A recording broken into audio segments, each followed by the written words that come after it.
Hello everybody, welcome back to HardReset.Info channel. In today's video, I'll show you how to easily add widgets on your XIAOMI Smart Band 10.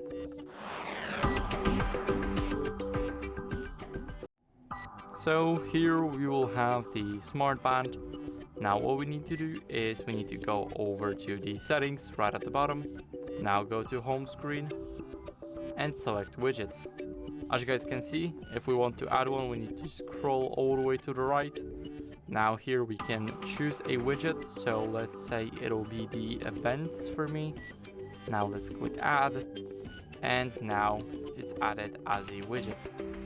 So as you guys can see, here we will have it right here, and that's basically how you guys can add widgets on your smart band.